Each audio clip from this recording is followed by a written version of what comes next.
for Faith book, the Book of Faith, the Word of God, the Bible. Magandang gabi po, magandang araw, magandang tanghali po sa lahat po ng ating viewer po ng FBK Sunday Edition. Ito po ulit ang inyong Teacher Joy Belina para po sa araw na ito.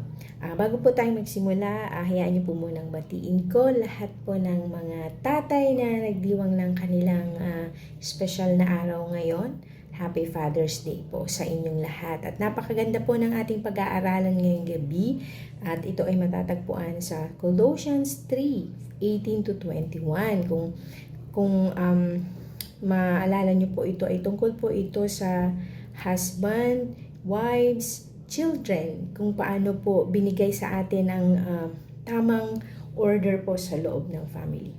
Sa akin pong palagay, ito po ay binigay sa atin ng Panginoon para magkaroon po tayo ng rules in building a Christ-centered home. Para po sa ating pag-aaralan, unahin po natin yung sa mga asawang babae. Wives, submit yourselves unto your own husbands as it is fit in the Lord. So, ibig sabihin po nun, talagang pinapakita po sa atin na tayo pong mga asawang babae, kailangan natin mag-submit sa ating mga asawang lalaki para magkaroon po ng order.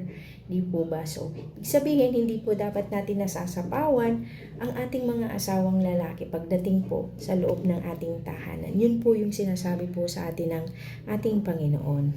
Na dapat, kapag ka ang isang tahanan ay Christ-centered, dapat ito ay merong order. Hindi magulo.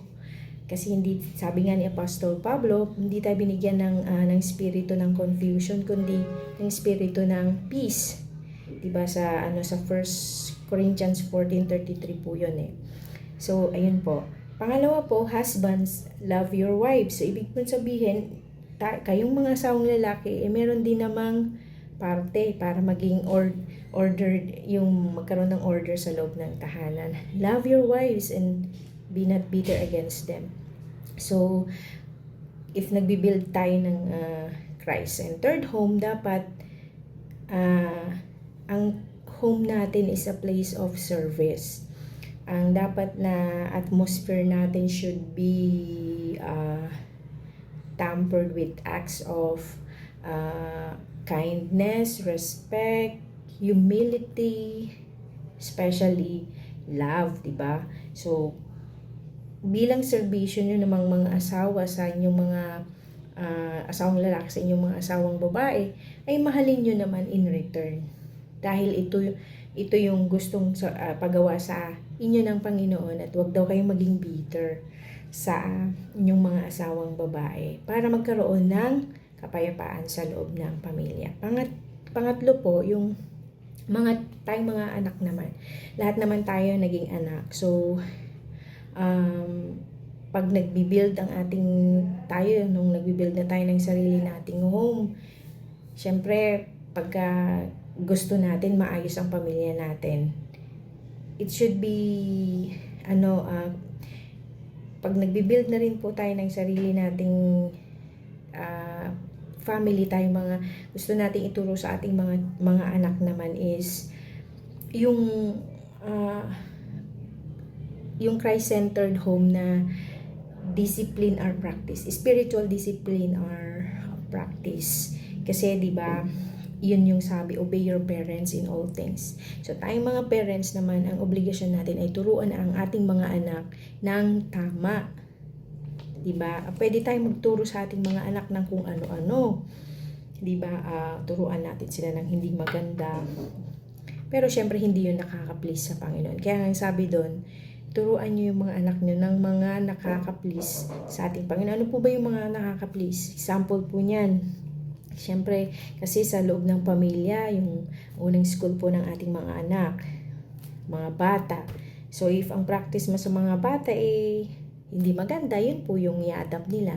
Pero pag ang ipapractice mo, kunwari, magpe-pray ka, napakita mo sa kanila yon, you live by example, like spending quality time with the Lord, Bible reading, bago matulog, nagpe-praise and worship kung nasa loob ng bahay, habang naglilinis sa mga magulang.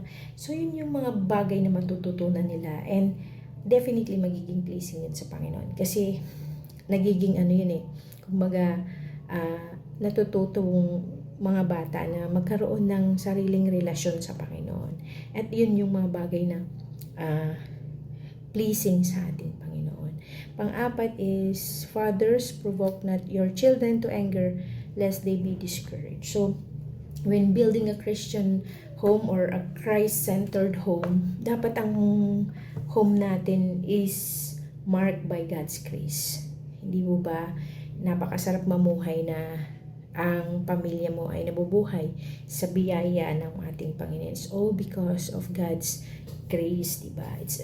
Kasi wala naman tayong maipagmamalaki sa Panginoon. So, sa inside your family, it should be a place of yung hindi ka magkakaroon ng discouragement. Pwede kang mag-mess up. It's okay to mess up inside your family because that's your family. And home should be a retreat where the hurting children can find comfort, rest, and healing. Diba? Yun sa family dapat natin nakikita yung tayong unang mga magulang, yung unang-unang yayakap sa ating mga anak and tell them it's okay to mess up. Ang dapat natin ituro sa kanila is yung pagmamahal. It's not perfection. Kasi yung pag tinuturo mo sa mga anak natin yung perfection, magkakaroon sila ng mararatel sila, magkakaroon sila ng lalagay nila yung sarili nila sa dapat ganito gagawin ko, mai-stress sila masyado kasi they're aiming for perfection. Kasi bakit? Kasi kailangan mong maging perfect para matanggap ako ng pamilya ko, which is not a good thing to do. We should let them feel the love, the genuine love na nanggagaling sa grace ng ating Panginoon. Love is our goal inside our family. And of course, if we're building a Christ-centered home, siyempre dapat si Jesus Christ ang sentro ng lahat. At dahil si Jesus Christ ang sentro ng lahat ng ito, of course, there's love because God is love. So, ayun po, yun po yung akin pong maikling devotion sa atin na bilang mga mananampalataya ay maipakita natin sa ating mga anak, sa ating buong pamilya na tayo ay lumalakad sa kalooban ng Panginoon. Maging model po sana tayo sa ating mga anak at bago sa ibang tao.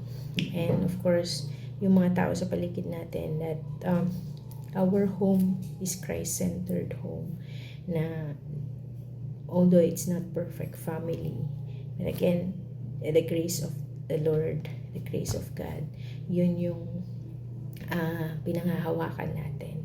So again po, salamat po sa ating pagkakataon na pinagkaloob sa atin ng Panginoon para po makapag-share po tayo ng ating FBK ngayon. Thank you po and God bless po.